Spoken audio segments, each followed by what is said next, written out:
はい、皆さんこんにちは。かんきちスタジオの北原かんきちです。今日はね、森正弘先生の、応用仏教の第2回ということでね、前回に引き続きね、お話ししていきたいかなと思っております。まだね、第1回をご覧になってない方は、ぜひね、そちらの方からね、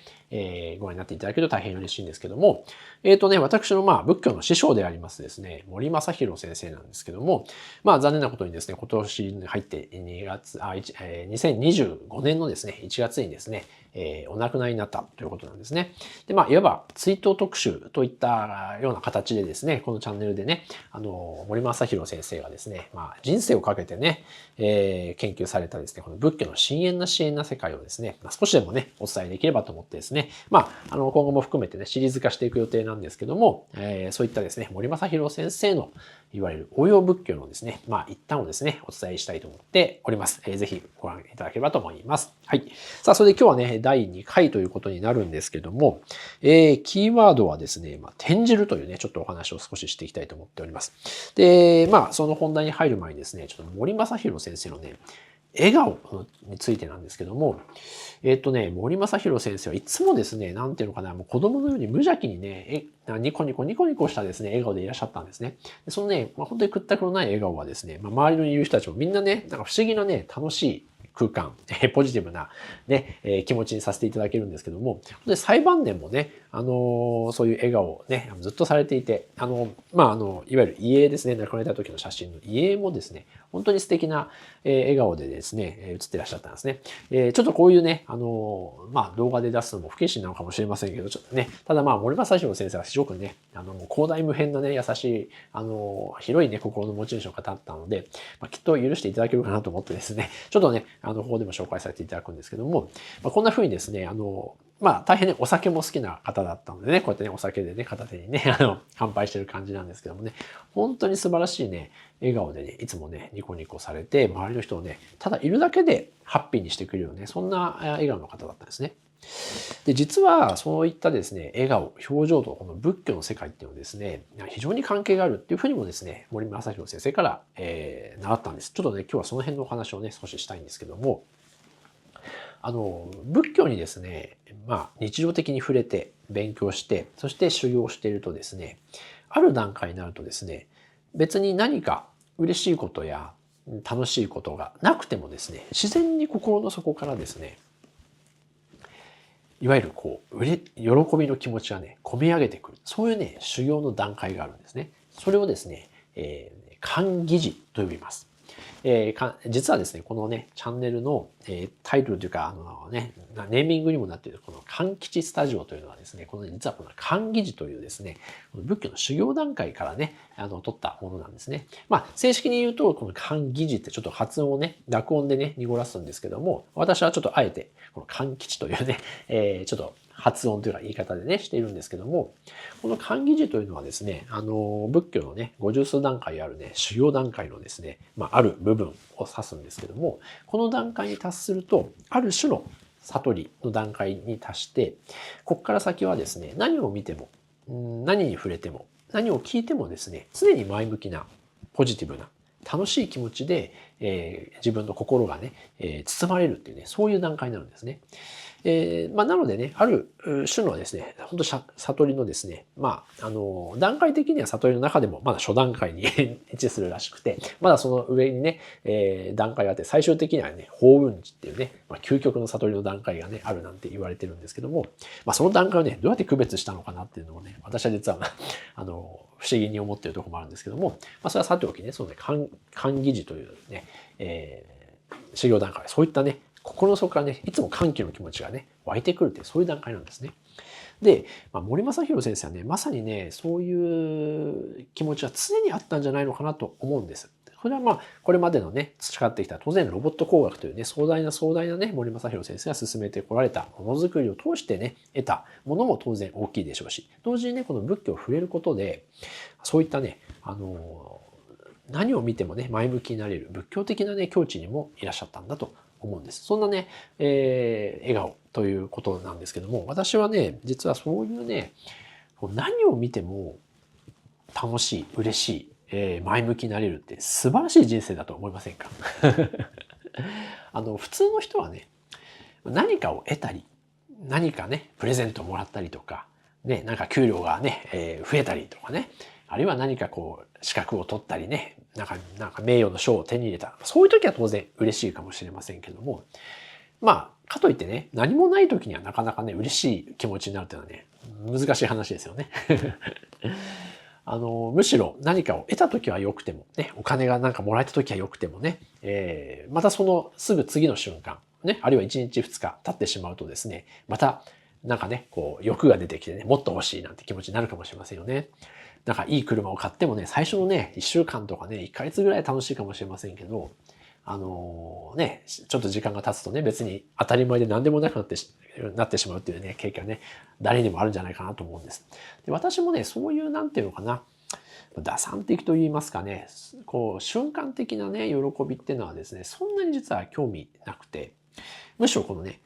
会議時のようにですね、何を見ても、何に触れても、毎日がね、ハッピー、前向き、楽しいっていう、そんな日常最高だよねっていう、それこそが真の幸せだよねって、別に何かお金を得たとか、何か新しいスマホを買ったとか、そういうね、なんか出世したとか、そういうものとはなくてもね、常に毎日が楽しい気持ちで包まれてる。そういう人生こそ最高だよねっていうふうにですね、思うんですね。まさにそういう願いを込めてこのね、柑吉スタジオというね、名前にしてるんですけど、実はその方法があるっていうことがですね、森正弘先生がですね、カッパしてるんですよね。それがね、この転じるというね、ちょっとお話になってくるんですね。さあ、それでですね、転じるっていうのはね、何かっていうちょっとお話なんですけど、簡単に言えば、何を見ても楽しい思い、ね、今言ったね、歓迎時のような状態になれるよっていうことなんです。同時にそのための修行法というふうにね、考えていただいてもいいかと思います。ですね、誰しも先ほど言ったように、いいことがあれば楽しい気持ち、ハッピーな気持ちなのは当たり前なんですけど、日常の世界はですね、当然ですね、どちらかというと、ね、嬉しいことよりもですね、辛いこと、ね、我慢しなきゃいけないことね、耐え忍ぶことね、やりたくないことをやること、そういうことの方がですね、現代社会はね、多いんじゃないでしょうかね。それがゆえになかなかストレスがね多い時代でもあるんですけども、ただ考えていただくと、そういった辛いこと、ね、なかなかね、やりたくないこと、それをですね、転じて楽しいものにしたればいいんだよっていうことがですね、この仏教の中のね、奥義になってくるんですね。ある種のこの悟りというね、漠然としたね、悟るなんてことね、聞いたことあるかもしれませんけども、その一つの大きな、効用というか、本来の姿ではなることになるんですけども、なんだろう、日常のね、我々の思考からするとそういうですね、ある種の、新たな活用、奥義だと思っていただければいいと思います。さあ、じゃあその転じるための具体的な考え方と、そして方法論というか、修行論についてね、ちょっとね、後半お話ししていきたいと思うんですけども、どんな物事も二面性、つまり陰陽があるっていう考え方はですね、どんな方もですね、ある程度は納得してもらえるんじゃないかなと思います。よくね、二面性がある物事には陰陽の世界があるね。例えばですね、森正弘ですがよくね、例え話に使ってたらですね、これね、刃物、ちょっとね、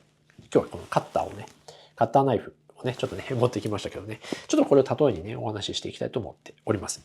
ですね、物事には全て二面性がある。まずこれをね、ちょっと前提にしていただきたいですね。これね、物質的なものもそうだし、何らかの現象もそうですし、考え方もそう。というふうにね、まずちょっとね、物事には陰陽関係があ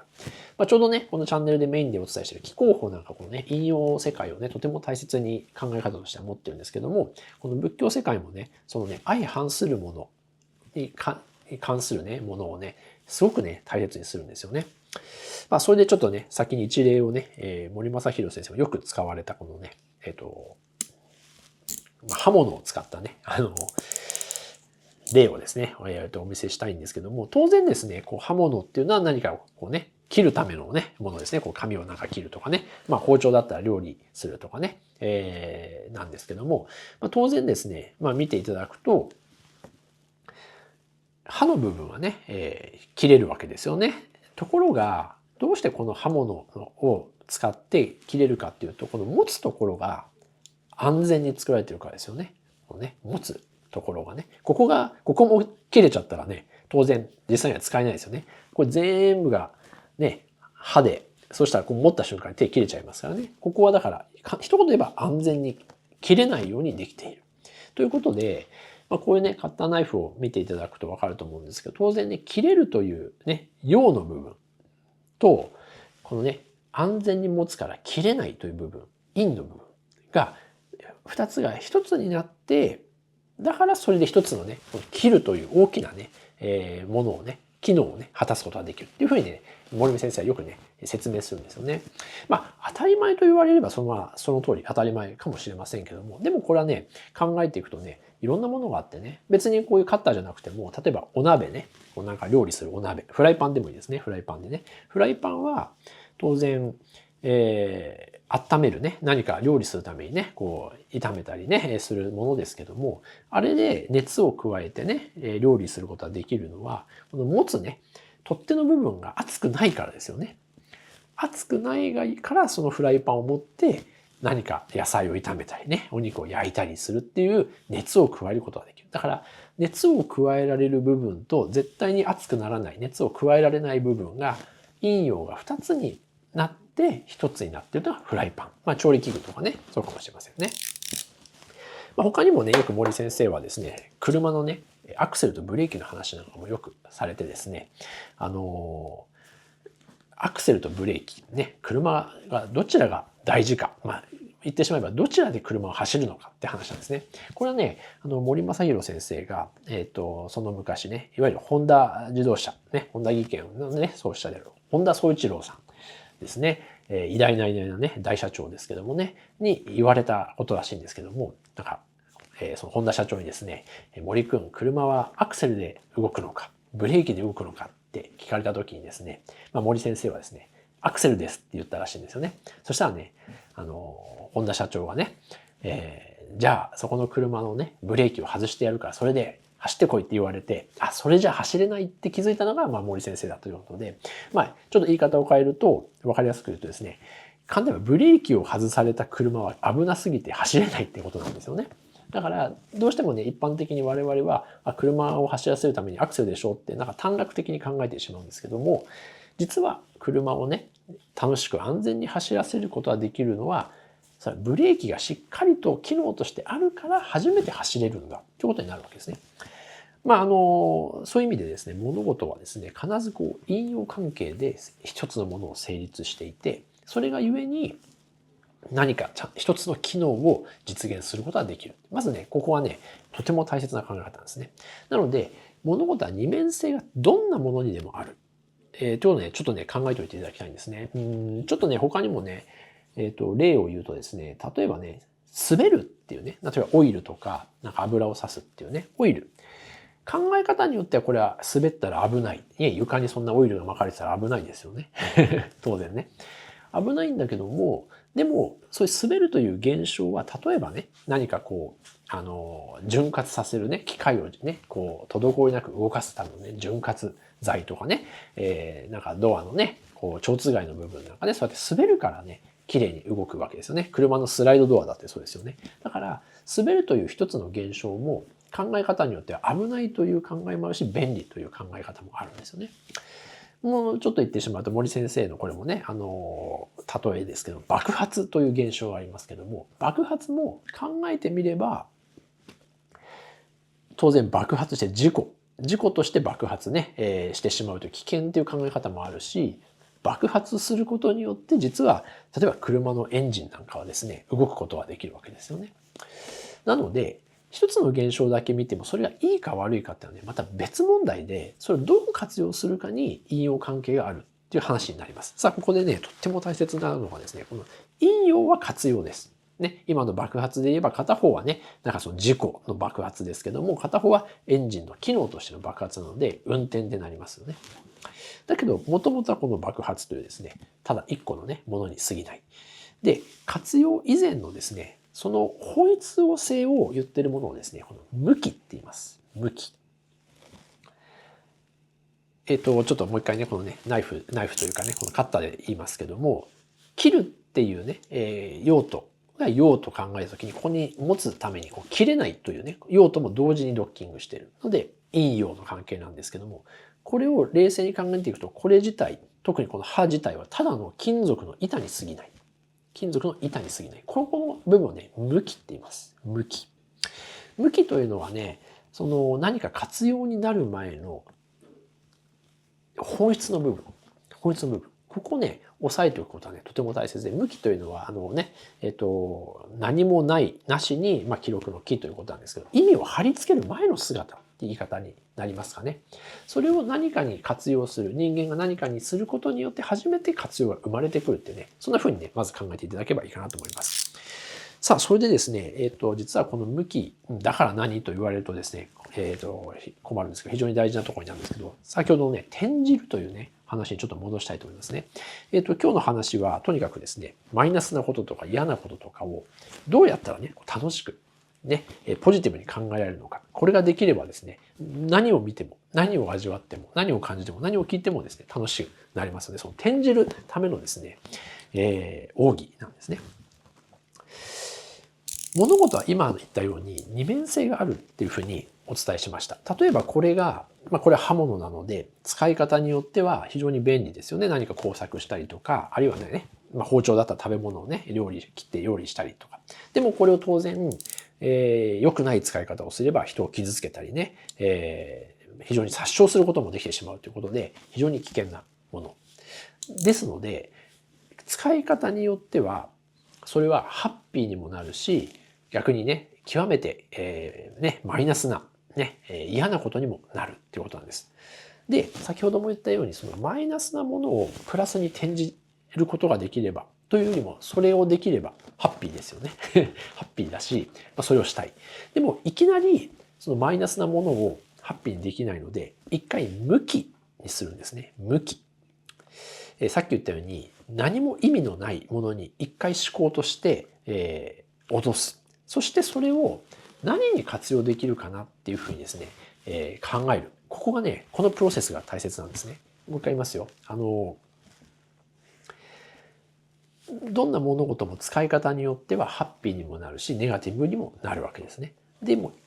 いろんなことをネガティブからいきなりハッピーに考え方としてパッと持っていくのはもうこれ達人レベル。ね。もう悟りのレベルなんですけども、これはね、エクササイズとして、練習としてね、一回何かパッとネガティブな考えになった時に、一回向きに戻すんです。これだったら、カッターね、はただの金属の板に過ぎないっていうふうに一回考えるんです。一回ね。そうするとこれはただの物質、本当にもうただの金属の板なので、いいも悪いもない、何でもないでしょ。っていうふうに一回そこにね、フラットに戻してしまうんですね。このね、考え方がね、実はそのね、仏教の、思考プロセスのですね、かなり根幹なところになるんですね。つまりね、意味を持つ前の姿を見るってことなんですね。前回もね、ちょっとその見るというお話をね、お伝えしたんですけども、その純粋に物事を見るっていうのはですね、実はこの無機な部分を見るっていうことなんですね。こうカッターをね、何か切るもの、ね、便利なもの、あるいは危険なものっていうふうにですね、価値を貼り付けてしまった時点で、その見てる世界はもうすでに本質ではないと。自分のイメージや価値観を貼り付けてしまった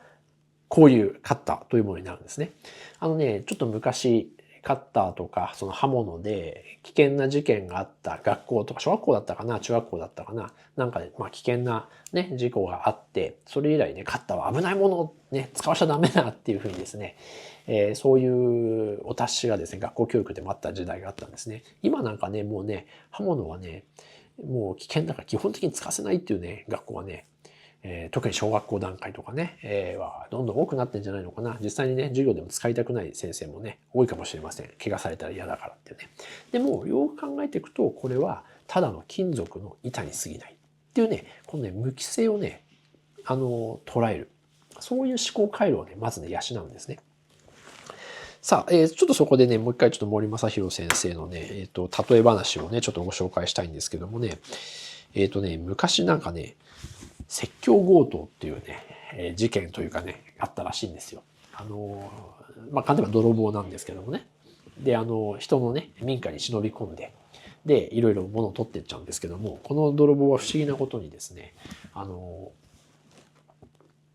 泥棒に入ったらね、その住民にね、お説教するって言うんですよ。あんたのとこは戸締まりしてないから入られちゃうとかね。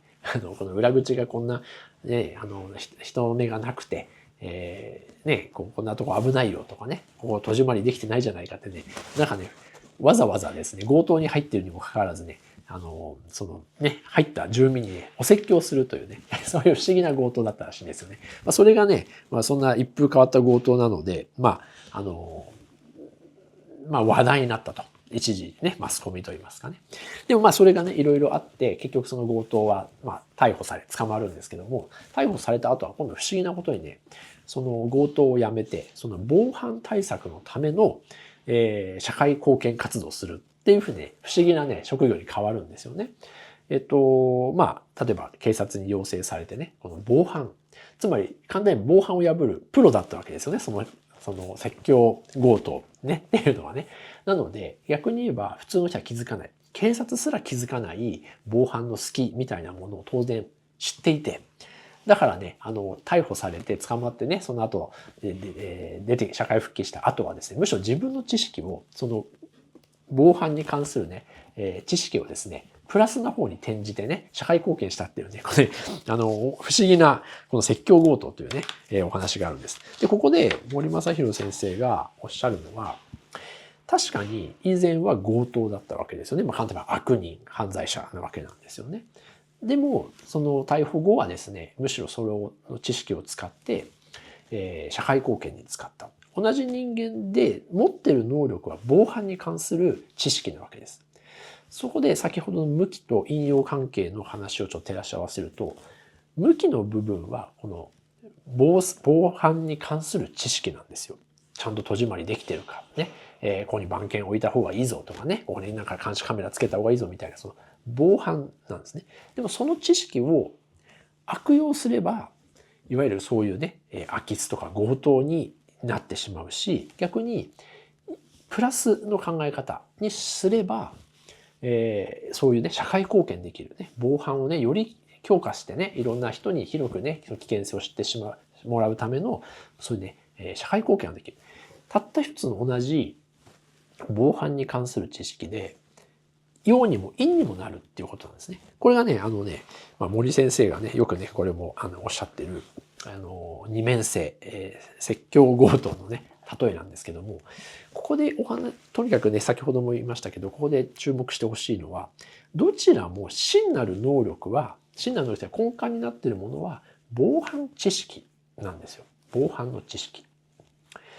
なので、この防犯の知識自体は善でも悪でもないんですよ。知識に過ぎない。ね。それをどう転ずるかによるんです。さあ、そこでね、ちょっと今日のね、お話といいますか、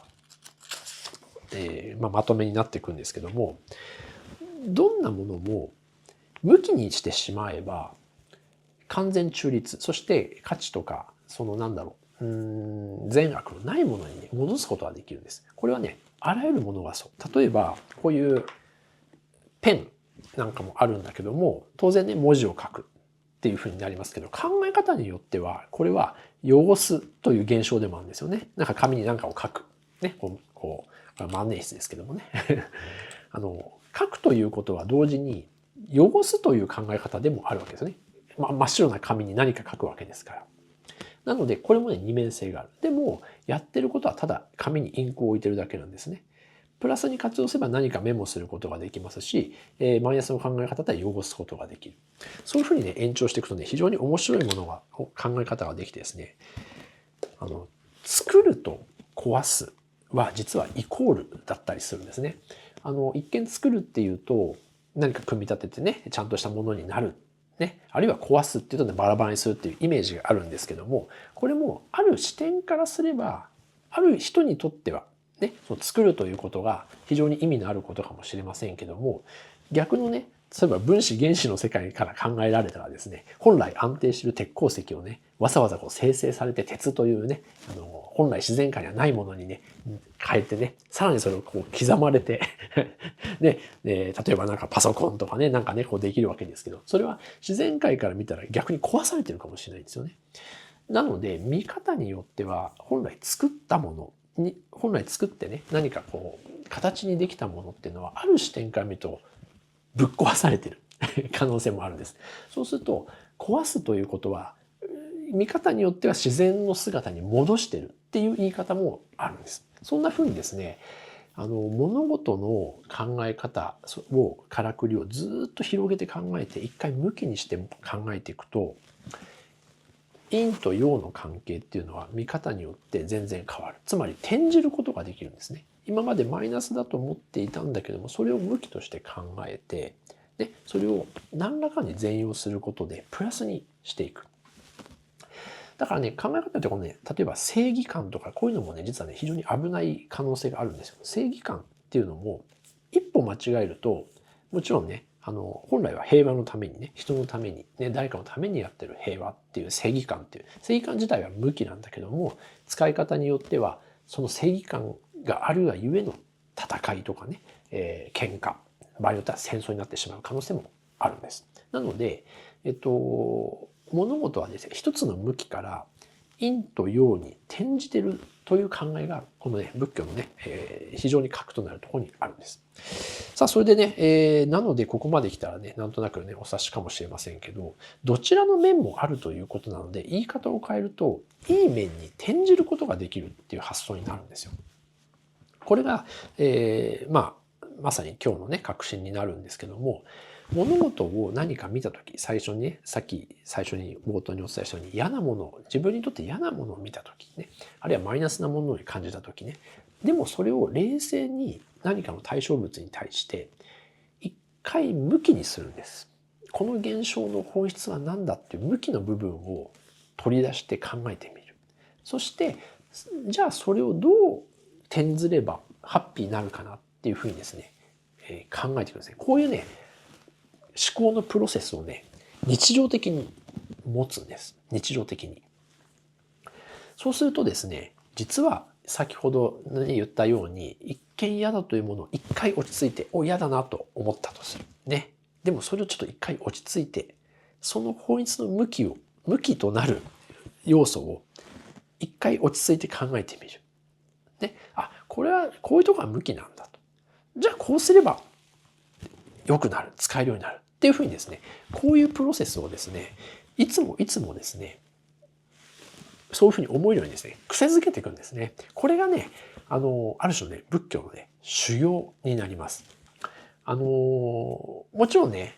パッとすぐにね、できるようとは言いません。でもね、そういう癖をね、日常的につけていくんですね。日常的に作っていく。そうするとね、面白いことに、これ前回のね、第1回でもちょっとお伝えしたんですけど、常にね、物事を純粋に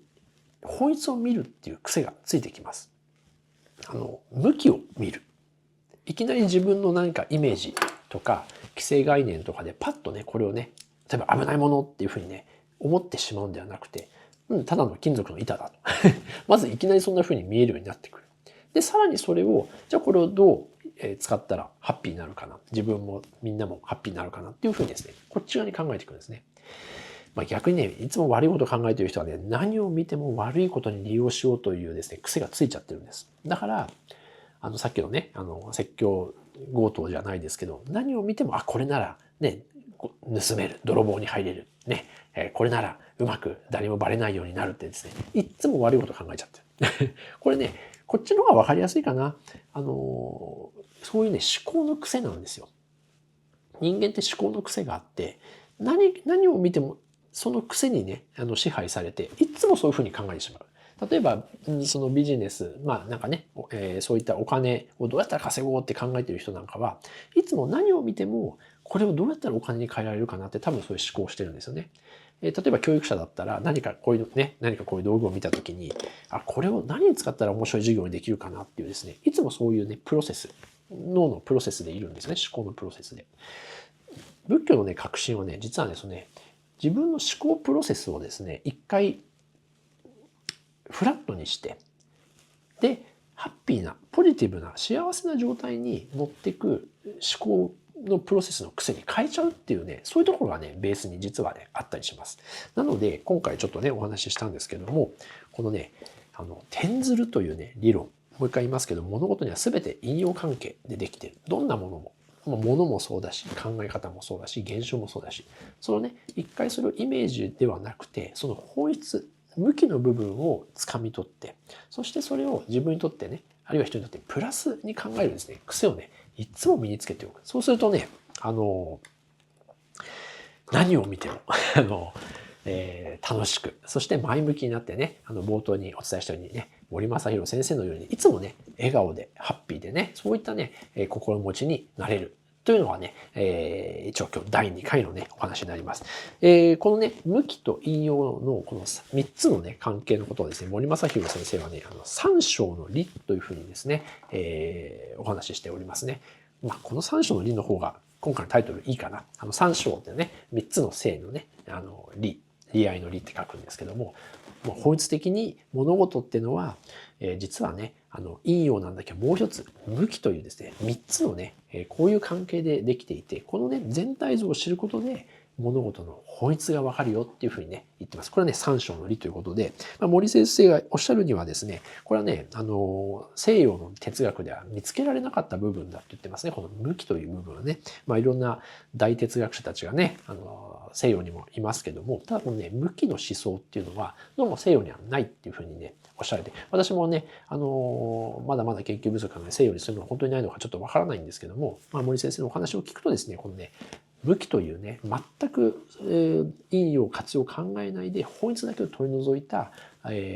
見方、視点は、ある種のこの仏教思想、あるいは東洋的な思想の中にしかないということなので、ぜひね、今回このね、三章の理、そしてこのね、向きと陰陽関係をですね、覚えておいていただければいいかなと思っております。はい。そんなことで、ぜひですね、今日のお話をうまく活用してね、日常的にいきなりできなくてもいいので、何か見たとき、何か嫌なものに触れたりしたときに、一回気持ちを落ち着いて、自分の頭をですね、一回、